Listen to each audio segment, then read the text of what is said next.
Atos dos Apóstolos, capítulo de número 5, a partir do verso de número 1, que diz assim: Mas um certo varão chamado Ananias, com Safira, sua mulher, vendeu uma propriedade e reteve parte do preço, sabendo também sua mulher, e levando uma parte, a depositou aos pés dos apóstolos. Disse então Pedro: Ananias, por que encheu Satanás o teu coração para que mentisses ao Espírito Santo e retivesses parte do preço da herdade? Guardando-a não ficava para ti, e vendida não estava em teu poder? Porque formaste esse desígnio em teu coração? Não mentiste aos homens, mas a Deus. E Ananias, ouvindo estas palavras, caiu e expirou, e um grande temor veio sobre todos os que isto ouviram. Amém, meus irmãos? Vamos orar a Deus. Levante a tua mão, a tua Bíblia ao céu. Vamos falar com Deus. Maravilhoso Deus, maravilhoso Pai, nós te louvamos, Senhor, nós te agradecemos pela oportunidade aqui estar em tua casa, em tua presença, Senhor. Amado Deus, meu Pai, a tua palavra é fiel, a tua palavra é verdadeira, meu Deus. Alcança o coração da tua igreja, dos ouvintes, aqueles que estão perto, aqueles que estão longe. Meu Deus, o Senhor tem o poder de abrir a porta dos nossos corações. Abra, Senhor, e permita com que a tua palavra ela entre no profundo da nossa alma e que ela venha produzir o resultado pela qual ela é enviada pelo teu Espírito Santo. Fala conosco, meu Deus, em nome de Jesus, para a glória de Deus, nosso Pai. Amém, Jesus. Amém. Podeis assentar, meus irmãos. Desocupe vossas mãos, dê uma salva de palmas bem alegre para Jesus. Graças a Deus. Peço, por favor, toda a sua atenção, toda a reverência à palavra de Deus. Tenho certeza que o Senhor Deus, Ele tem uma palavra ao nosso coração. Amados irmãos, para nós entendermos esses versículos aqui, ou esse texto que nós acabamos de ler, ele faz parte, ele está acoplado com o capítulo 4, do versículo de número 32 até o 37. Aí acaba o 37, começa o capítulo 5, mas está tudo encorpado no mesmo texto do capítulo 4, do verso 32.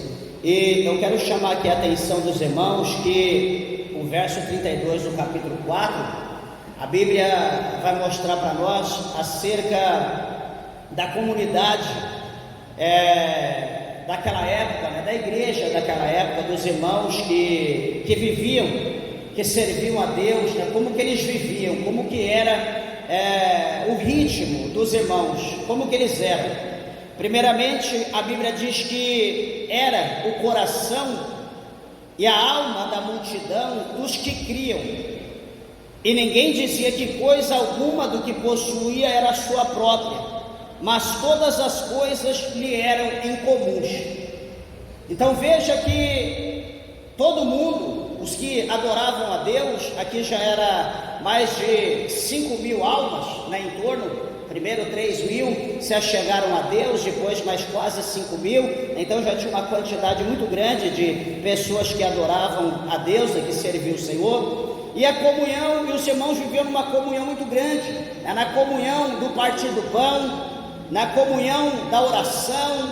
Eles viviam ali na comunhão da ceia do Senhor, do partir do pão, da doutrina, ou seja, todos viviam de igual forma. O propósito de todos era o mesmo, era o único. E qual que era? Servir a Deus. Qual que era? Adorar a Deus. Qual que era? Bendizer o nome do Senhor, ser cheios da presença de Deus, ser um verdadeiro cristão, ser uma diferença no mundo corrompido pelo pecado, o mundo que estava sendo utilizado pelo diabo nessa época aqui. Veja, amados irmãos, que a palavra do Senhor vai mostrar para nós que os apóstolos, eles davam, a Bíblia diz que não era com pouco, mas era com muito poder, grande, testemunho acerca da ressurreição de Jesus e acerca da abundante graça que era derramada sobre a igreja daquela época. E sendo desse jeito, a Bíblia vai mostrar para nós que não havia entre aquela multidão, não havia entre a igreja necessidade de nada. Ninguém tinha necessidade alguma, porque todos os que possuíam, diz a Bíblia, herdades, casa, eles vendendo-as, traziam o preço do que fora vendido e o depositava aos pés dos apóstolos. Veja que aqui não havia um espírito de soberba, não havia um espírito de altivez, não havia ninguém querendo ter mais do que o outro, porque era pregado a eles que a riqueza deles não estava na terra, a riqueza deles estava no céu. Era pregado a eles, era ensinado a eles que aqui na terra o ladrão ia roubar, a ferrugem ia corroer, a traça ia comer aquilo que eles amontoassem fora do normal. Aquilo que era além do que eles usavam ia perder. Então a preocupação deles estava ali em construir riqueza no céu, não aqui na terra. Por isso que todo mundo que tinha alguma coisa, quando vendia, colocava nos pés dos apóstolos, depositava nos pés dos apóstolos. Tudo que eles tinham, que vendiam, eles depositavam. Pastor, então os apóstolos, eles estavam ricos. Meus irmãos, a Bíblia não fala em hipótese alguma que os dirigentes da igreja, que os apóstolos estavam ricos. A Bíblia mostra que eles administravam, pelo dom do Espírito Santo, eles administravam tudo aquilo que era depositado aos seus pés. E o versículo de número 35 é muito interessante, presta atenção, diz assim: e repartiam-se a cada um segundo a necessidade que cada um tinha. Então, de acordo, eles tomavam conta do montante, e de acordo com a necessidade que cada um tinha, ele ia distribuindo, ele ia ajudando aqui, ali, para que todo mundo tivesse de igual forma e ninguém tivesse necessidade de nada. Assim seguia a igreja daquela época. Havia um homem, diz a Bíblia, que o seu nome era José, só que pelos apóstolos foi dado o nome de Barnabé, que traduzido é filho da consolação. Ele era de Chipre, era um levita. E esse José, esse homem abençoado, usado por Deus, a Bíblia diz que ele tinha uma herdade, ele tinha ali uma terra, ele tinha ali uma herança, uma casa, algo dele de valor. E a Bíblia diz que ele vendeu aquela propriedade, ele vendeu aquela herança, ou aquela herdade. E a Bíblia diz que ele entregou toda aos pés do discípulo, todo o valor. E o que vai acontecer? E a Bíblia mostra para nós que ele depositou aos pés dos apóstolos, para que eles pudessem administrar segundo a necessidade de cada um. Entramos no capítulo de número 5. A Bíblia vai mostrar para nós que havia também naquela comunidade um casal chamado Ananias e Safira, a mulher de Ananias. E este casal, a Bíblia diz que eles também tinham uma propriedade, e eles eram dono daquela propriedade. E veja, amados irmãos, que sendo deles, eles poderiam fazer o que quisessem, porque era deles, era pessoal, intransferível. Só que vai levantar agora uma certa inveja, vai levantar um certo orgulho. Por quê? Porque eles viram Barnabé vender a propriedade e depositar. Todo mundo olhou para Barnabé e Barnabé foi tido como um grande homem. Só que agora eles também querem fazer a mesma coisa. Só que quando eles vão fazer aquilo, eles dizem: olha, Ananias vai vender, ele vende e diz para Safira: olha, é muito dinheiro para nós aplicarmos aos pés dos apóstolos. É muito dinheiro para que os apóstolos venham tomar conta. Por que nós vamos ficar igual a todo mundo se nós podemos ficar melhor? Por que nós vamos ter que estar ali pedindo a porção de cada dia para os apóstolos, se nós podemos ter guardado? Meus irmãos, presta bem atenção que pessoas com esse espírito de egoísmo, como Ananias e Safira, está cheio. Observa que aconteceu lá no Éden, a gente lembra isso sempre. Eles tinham, Adão e Eva tinham abundância para comer noite e dia no jardim do Éden, que a Bíblia diz, era todo tipo de fruto, todo tipo de árvore, de sombra, de fruto, era em abundância.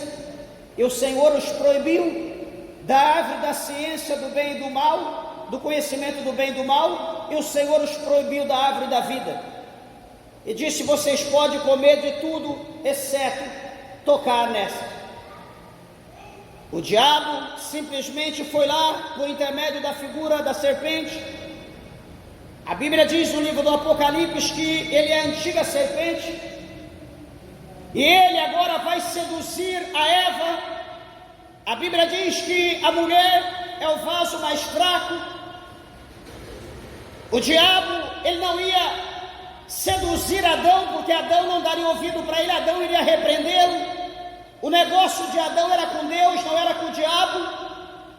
Só que a mulher foi tida como intermediária entre o diabo e o homem. E então a Bíblia diz que ele a seduziu, e ela deu ouvido à voz do diabo, à voz de Satanás, à voz da serpente. E ela então comeu do fruto que não era para ser comido. E ela também foi instruída a excitar Adão a comer daquele fruto, e Adão comeu por amar sua esposa. E a partir dali então, eles perderam todo o privilégio que eles tinham da presença de Deus, de todos os benefícios que eles usufruíam da presença de Deus, eles perderam. Por quê? Por causa do egoísmo, por querer algo que era proibido. Veja, amados, que essa comunidade aqui, a igreja que estava florescendo, ascendendo, ela também vivia em paz, em harmonia. Ninguém queria ter nada mais do que ninguém, porque eles sabiam que eles não iam levar nada deste mundo para a vida após túmulo. Eles não levariam nada. Então eles estavam preocupados em comer. Talvez eles aprenderam, né? Como Paulo falou: eu tenho o que comer e o que vestir, está ótimo. Eu não quero ter em abundância, eu não quero ter em estoque.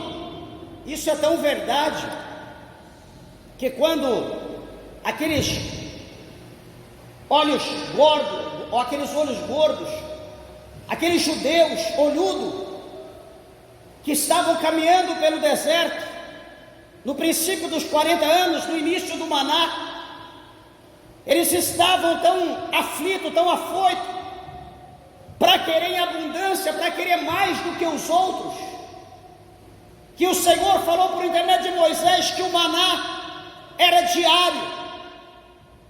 Toda manhã eles iam colher o maná, iriam comer fresco.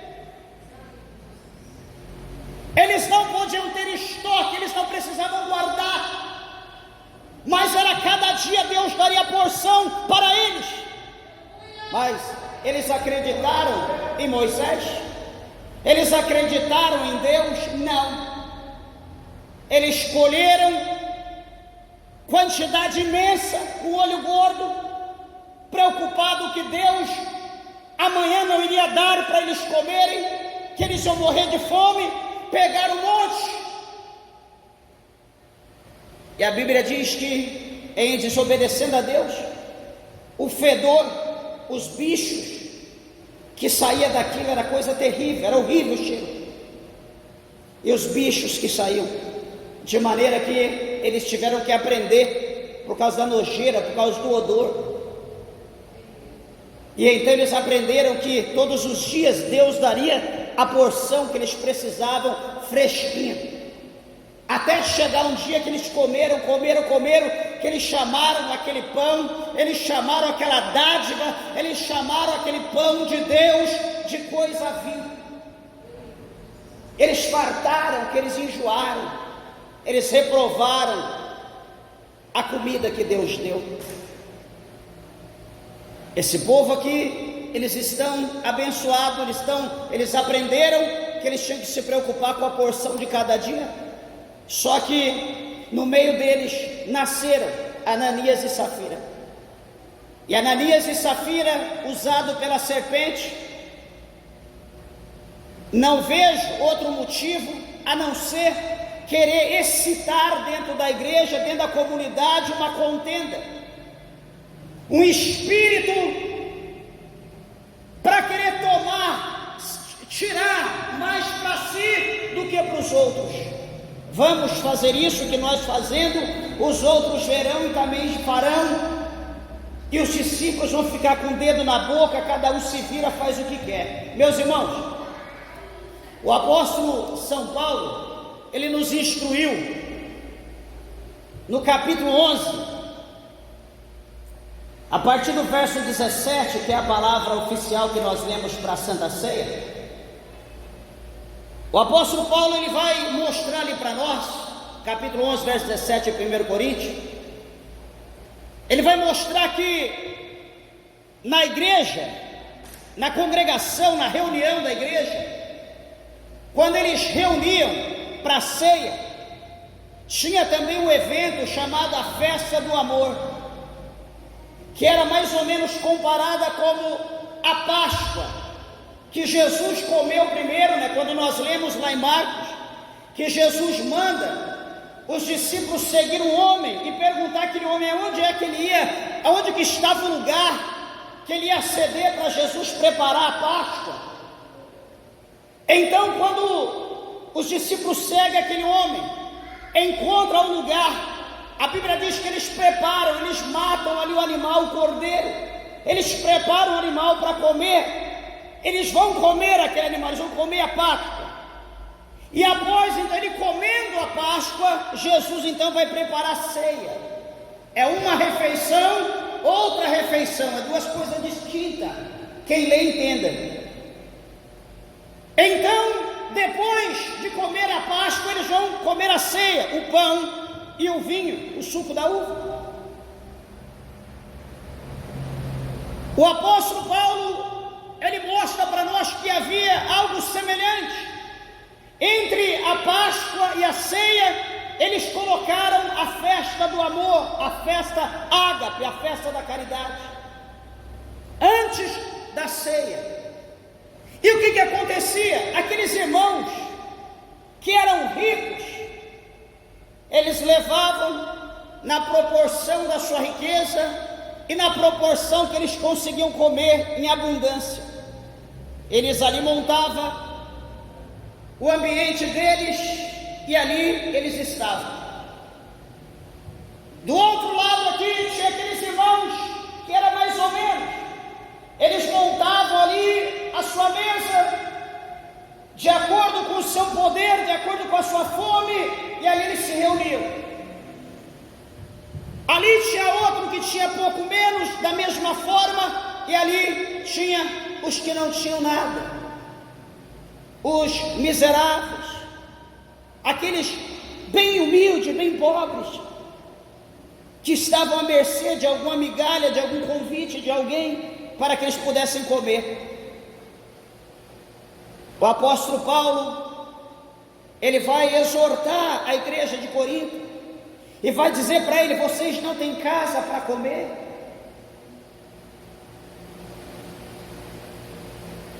O apóstolo Paulo vai instruir que a casa de Deus não é um lugar de fazer acepção de pessoas. Todo mundo come e bebe na mesma proporção. Ninguém vai comer mais ou vai beber mais do que o outro. É tudo na mesma proporção. Paulo vai ensinar para a igreja de Corinto no capítulo 11, a partir do verso 17. Interessante é que Paulo corrige a igreja de Corinto, ele instrui, alinha a igreja de Corinto como Deus quer.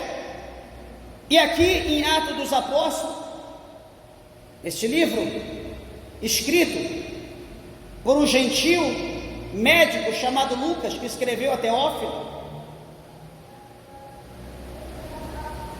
ele fala de Ananias e Safira, um casal abençoado, que foi usado pelo inimigo para fazer um reboliço no meio da igreja.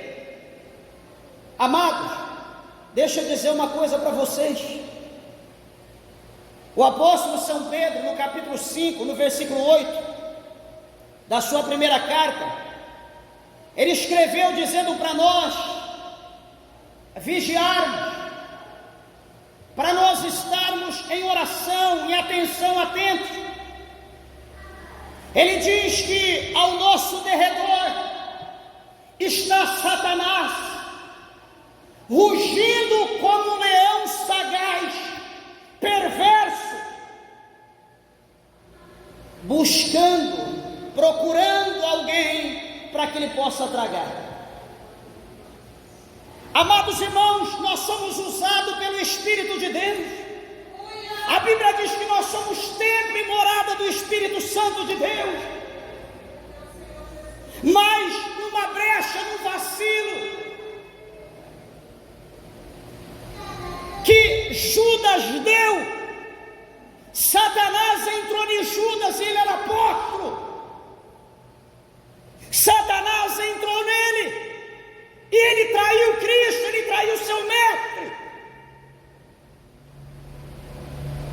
Com uma hóstia, com um beijo, ele vendeu Jesus por algumas moedas de prata. E depois ele foi suicidar, ele foi tirar a sua vida. O que eu quero dizer para a igreja, amados irmãos, como eu falei, repito, nós somos templo e morada do Espírito Santo de Deus. Só que detalhe, nós precisamos ser direcionados pelo Espírito Santo.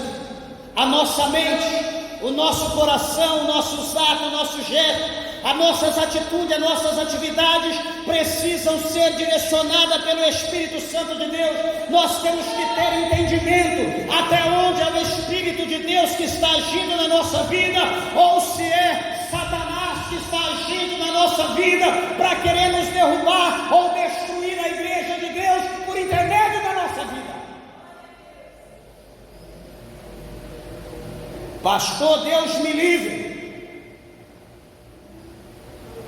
Poderia simplificar? Está aqui no culto uma irmã que é uma bênção. Deus usa, profetiza, louva, faz a obra, evangeliza, prega. É uma bênção de Deus. Todo mundo olha com um olhar diferente. Que unção, que bênção. Será que Satanás também não está de olho nela? Sim. O que ela tem que fazer? Vigiar. Tem que estar atenta. Daqui a pouco, está lá no espelho colocando a roupa, o diabo assopra no ouvido dela, coloca uma blusa decotada, mostra um pouco o teu seio, você tem seios fartos, para que ficar tudo fechado, parece que está dentro de um caixote. Coloca uma roupa menos grande, coloca uma roupa mais apertada, mais sensual, coloca uma roupa mais transparente, não precisa por combinação. E daqui a pouco, a irmã, que está sendo usada pelo Espírito para profetizar, adorar a Deus, Deus está usando, fazendo a obra, Daqui a pouco ela está sendo usada ao diabo para acender a atenção dos homens, para chamar o olhar dos homens para ela. E daqui a pouco, em vez dela ser uma bênção na igreja, ela está sendo pedra de tropeço para destruir casamento, para destruir família. Por quê? Porque ela não vigiou. Amados irmãos, e as coisas, deixa eu dizer para os irmãos, as coisas acontecem na vida das pessoas. Eu sempre digo aqui, os irmãos lembram disso, que nós precisamos vigiar, que o laço acontece na nossa vida. O momento que as pessoas mais caem é no momento que as coisas estão indo muito bem, obrigado. Quando está tudo bem, quando a gente está na bênção, é a hora que o crente mais vacila, é a hora que ele mais dá lugar para o diabo, na hora que Deus está usando a vida dele, na hora que ele está mais sendo usado, que está sendo a bênção, que Deus está exaltando. Ele precisa vigiar, ele precisa andar em brasas, porque é a hora que o inimigo vai investir para derrubá-los. A igreja estava indo bem, só que o diabo quer usar Ananias e Safira para causar divisão dentro da igreja de Deus. Só que detalhe, meus irmãos, aonde Deus está, o diabo ele pode até tentar, mas ele cai e ele vai para o inferno, aonde é o lugar dele. Ele não fica. Esses dois, esse casal, eles separam ali a quantidade. Eles dizem: olha, nós vendemos por tanto, é certo, né? Certo. Mas tudo bem, eu vou depositar aos pés do discípulo e vou dizer que nós vendemos por tanto, não tem problema. E Safira diz: tudo bem, eu concordo. Ananias, diz a Bíblia que ele vai até a igreja, até o templo, e ele deposita, ele coloca aquele valor nos pés de Pedro. E a Bíblia diz para nós que ele fazendo esse ato, talvez todo mundo poderia olhar para ele e dizer: oh, quanta generosidade, que homem de coração bom, que homem amável. Ele fez como Barnabé.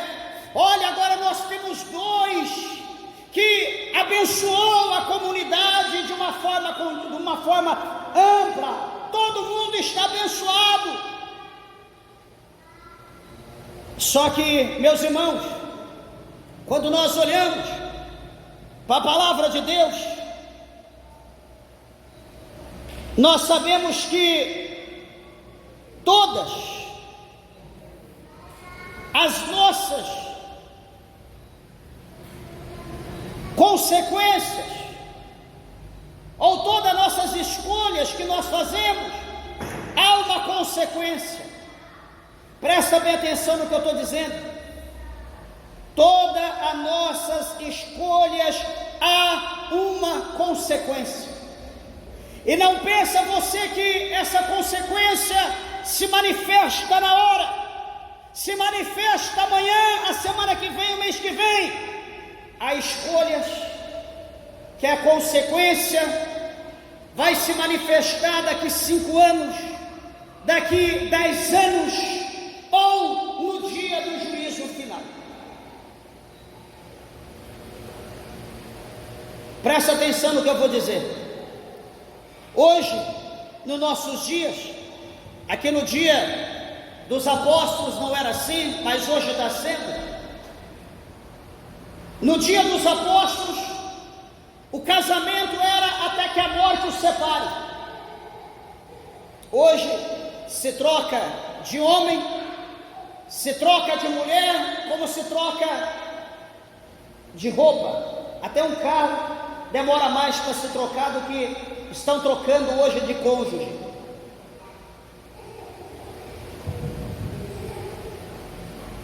Alguém pode dizer: não, eu separei, aquele homem era uma pedra de tropeço, Deus preparou esse que é uma bênção, esse é pastor, esse é obreiro, é o homem de Deus, é uma bênção. Só que a Bíblia diz que enquanto estiverem vivos, estão unidos. estão na mesma aliança perante Deus. Só que a gente ignora isso. Tem algum problema? Para muitos não tem. Para muitos pode dizer, não, agora eu estou bem, agora eu estou vivendo, agora eu estou sendo amado, agora eu estou sendo amado. É isso que Deus tinha para mim, aquilo não era pedra de tropeço, aquilo era uma barreira. Enfim, você pode até viver bem, você vai até andar bem, você vai achar que é o presente de Deus, mas no dia do juízo final, você vai ver a consequência da sua escolha que você fez. Porque a palavra de Deus, ela não voltará atrás. A palavra de Deus, ela não será apagada com uma borracha, com o sangue de Cristo. Quando o Senhor diz que o casamento é até que a morte o separe, o Senhor vai dizer, peraí, teu marido ficou vivo até tal época, a tua esposa ficou viva até tal época, por que você não persistiu? Ah, Senhor, porque era assim, era dessa maneira, bebia, fazia isso, fazia aquilo. Você tinha que aturar. Outros vão dizer, Senhor, mas o Senhor diz na palavra que só havendo adultério, Senhor, ela me traiu, ele me traiu, tinha direito de separar. Aí Deus vai dizer, tudo bem, eu concordo, a minha palavra diz que você tinha direito de separar, mas aonde está escrito na minha palavra que você teria que casar de novo? Amado, a palavra de Deus, ela é simples. Quem quiser entender, que entenda. Então, como eu disse aos irmãos, tem consequência em todas as nossas escolhas. Ananias, ele escolheu enganar, mentir. Só que Pedro vai dizer para ele no verso de número 3, Ananias, por que encheu Satanás o teu coração para que mentisses ao Espírito Santo e retivesse parte da herdade? Ananias, você mentiu ao Espírito Santo, você não mentiu aos homens, você não mentiu à comunidade, você não mentiu para nós, os apóstolos, mas você mentiu para o Espírito Santo. Ele está sendo sentenciado por Deus dentro da igreja, diante do altar. Ananias está prostrado diante do altar, sendo sentenciado pelo Espírito Santo que estava na vida de Pedro. Ele não tem o que falar, ele sabe que ele está errado, ele só ouve a sentença. E Pedro vai dizer, olha, se você a tivesse guardado, ela não ficava para você. E ele continua, e vendida, não estava ela em teu poder. E ele continua, porque formaste esse desígnio em teu coração. Você não mentiu aos homens, mas você mentiu a Deus. Meus irmãos, quando nós lemos essa palavra, dá um temor dentro da gente. Acredito que, não sei se é todos que sentem esse temor, porque dá um temor, porque as coisas de Deus, meus irmãos, elas são sérias. As coisas de Deus não é brincadeira, como muitas pessoas estão brincando hoje. Eu estava conversando ontem, aliás com o irmão, conversando ontem com o irmão, dizendo para ele, hoje na igreja, uma pessoa aprendeu a ler um pouquinho, a falar alguma coisa do cego de Jericó, a falar alguma coisa da mulher do fluxo de sangue, foi batizado com o Espírito Santo, tem ali uma visão, ou teve um sonho, ele teve o discernimento, ele já acha por bem de não congregar mais na igreja, ele já acha por bem de ser itinerante, ele já acha por bem de fundar uma igreja, ele já acha por bem de não ser mais submisso a ninguém, porque agora ele vai ter que... As pessoas estão vivendo dessa forma hoje, as pessoas estão agindo assim. E o que acontece? Os crentes, as pessoas, por falta de entendimento da palavra de Deus, por falta de conhecimento, estão correndo atrás. de pessoas imaturas, de pessoas que não têm o conhecimento da palavra de Deus, de pessoas que, eu acho, eu penso, não porque eu ouvi falar, mas não tem o conhecimento do que a Bíblia diz. Se você pergunta para ele, ele não sabe se está na Bíblia ou se é um ditado que alguém fala, enfim. Aí vai dizer, não, eu sei que Deus fala, faça por ti que eu te ajudarei. Aonde está escrito isso na Bíblia?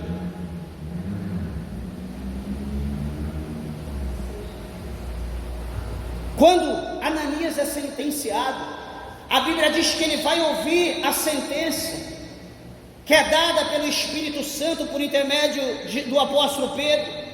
E a Bíblia diz que ele, ouvindo esta palavra, ele agora cai e ele inspira. E a Bíblia diz que vem um grande temor sobre todos os que isto ouviram. Presta atenção, igreja, que a expressão que está dizendo aqui, que caiu um temor sobre os que isso ouviram. A Bíblia não está dizendo aqui que a igreja estava cheia, que era um horário de culto. O fato ocorreu e aquele acontecimento chegou ao ouvido das pessoas. E a Bíblia mostra que as pessoas temeram pelo acontecimento. Porque na hora que Pedro diz, Ananias cai e morre. Ele tem um infarto e ele morre. E a Bíblia diz que os homens que estavam ali, os jovens que ali estavam, o cobriram e o levaram e então o sepultaram. Acabou. Veja bem, o capítulo de número 1, o verso de número 30, 31 ou 32, aliás, o último versículo de Romanos, diz para nós que são dignos de morte todos aqueles que cometem tais pecados e aqueles que concordam, que incentivam a tais pecados. Ananias morreu, passou-se o espaço de cerca de 3 horas, chega Safira, a viúva, que não sabia que era viúva, e ela chega, entra na igreja, ela vai procurar o seu esposo, ela entra procurando, entra olhando, cadê ele?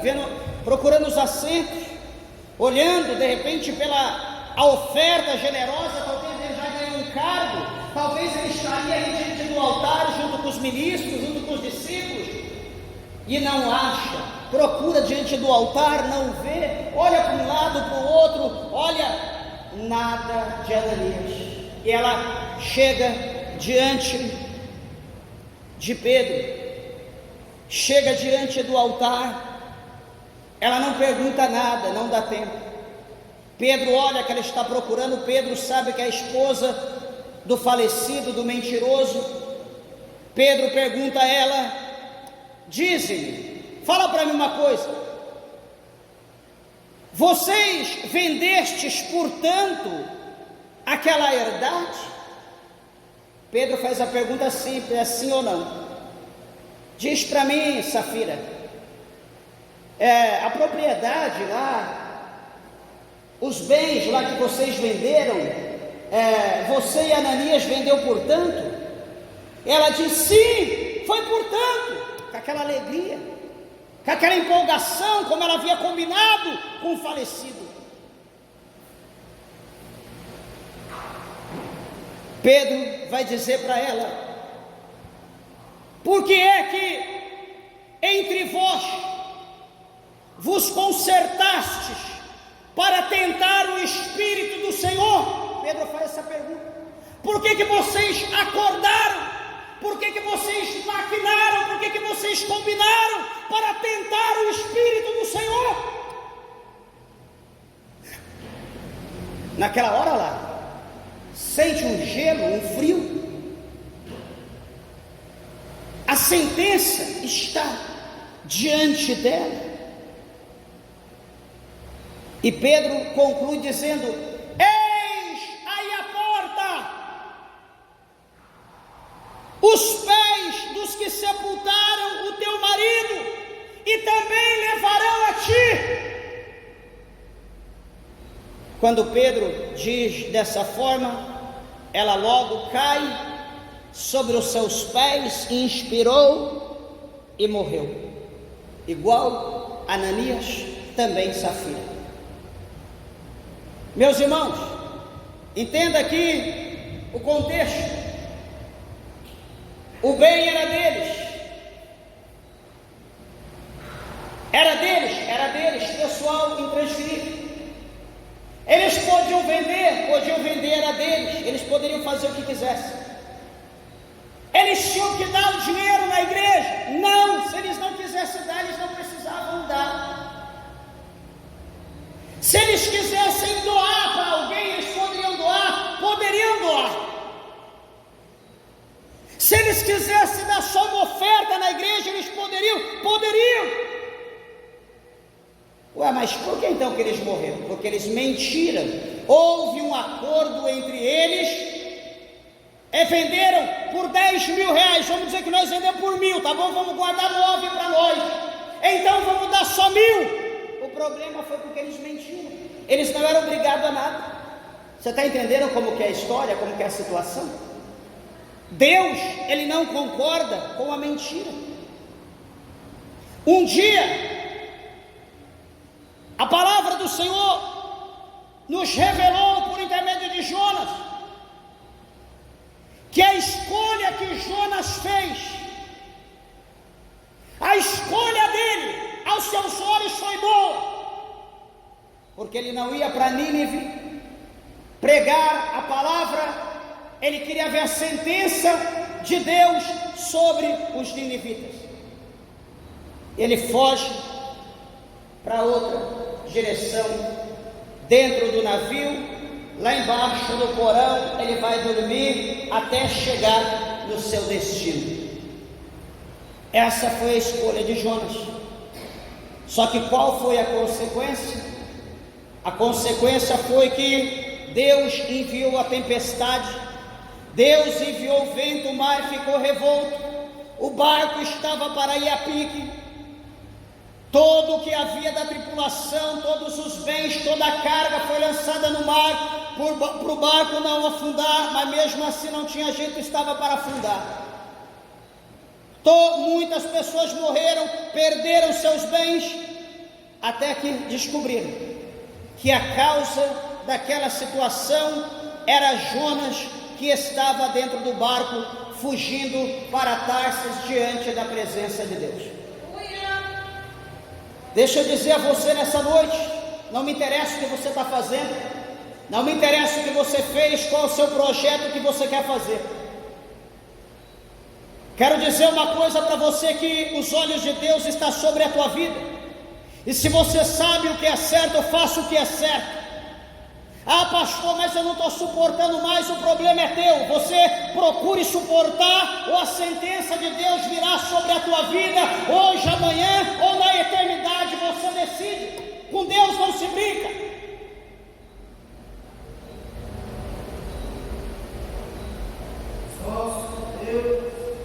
A gente pode brincar, pode dar risada, o pastor é louco, amém? Só que diante do juízo final, no capítulo 20 de Apocalipse, no versículo 11 até o versículo 15, eu quero ver quem que é louco, se é eu ou o que está escrito lá. Você não é obrigado a aceitar Jesus, você não é obrigado a estar na igreja, só que se você o aceitou, você aceitou Jesus, não foi o pastor Celso, não foi o Ministério Igrejas em Novo Pentecostal, você aceitou Cristo. Você deve fidelidade a Ele, você deve honra a Ele, você tem que se prostrar e reconhecer que Ele é o seu Senhor, Ele é o seu Salvador, Ele é o teu juiz. Você tem que ser submisso a Ele.